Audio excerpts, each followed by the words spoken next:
Hey, fifth grade.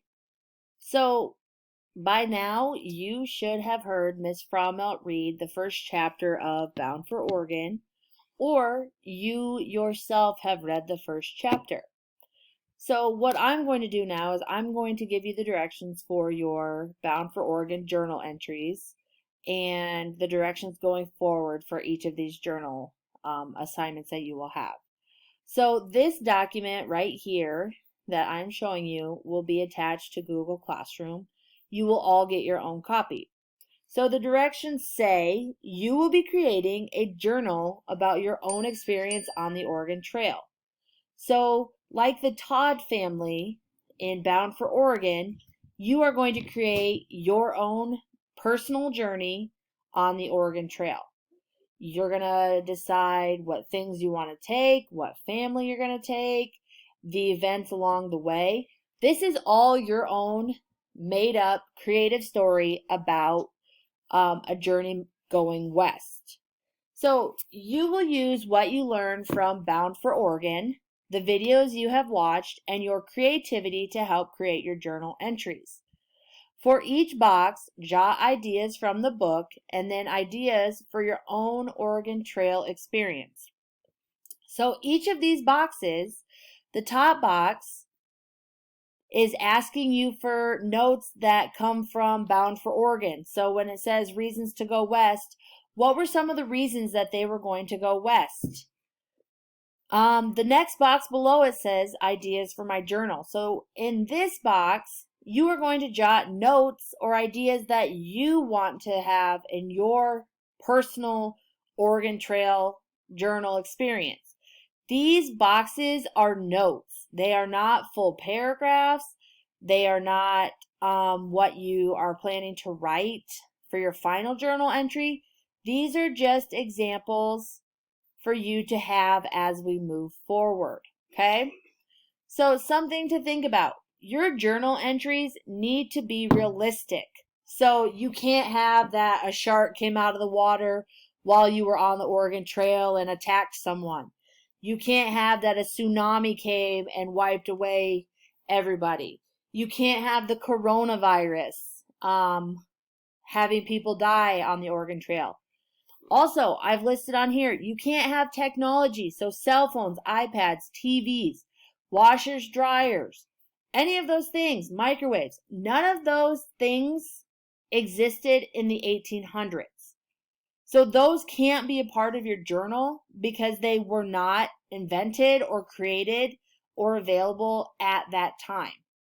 So that's something you have to keep in mind. You cannot include things that you like nowadays if they did not exist back in the 1800s. So I included on here, like I mentioned before, this is a place for notes and ideas. This is not for your completed journal entries.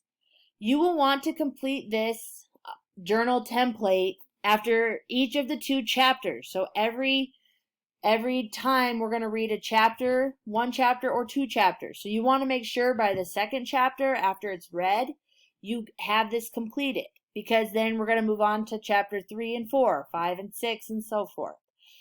You want to complete this so you will have notes and ideas for your final journal, which will consist of 9 journal entries.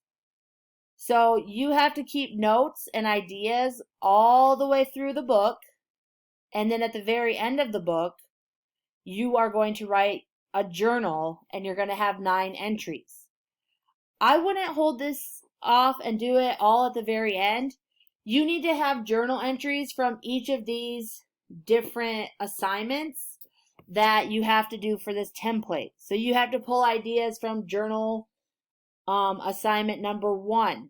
That has to be part of your 9 journal entries. That's an assignment, or that's part of the rubric. So you want to make sure that as you go that you are including information, so when it comes down to the end of the assignment and it's time to write your big journal, you have information to use. If you have questions, Ms. Frommelt and I will be on Google Meet from 1 to 1:30, so I can do any clarifying as needed at that time.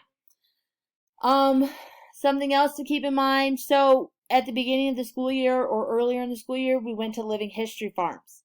When we were at Living History Farms, we saw a house in Iowa from 1852. So think about what you saw at Living History Farms and how you could tie that into your journal entries.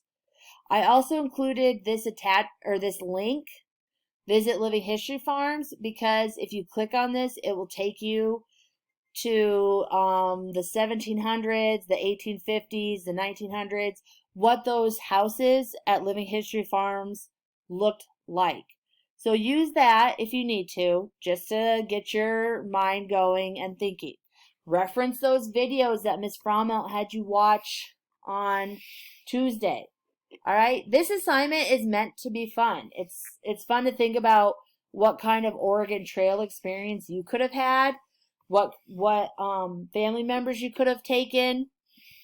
Something that I think about is when I was in school, there was a game called Oregon Trail that we played all of the time, and it was fun because you packed things, you got to hunt, people died along the way because you were going west and it's a long journey. So be creative but realistic and really have fun with this. This is an exciting time period to look back on because it is so very different from where we are today.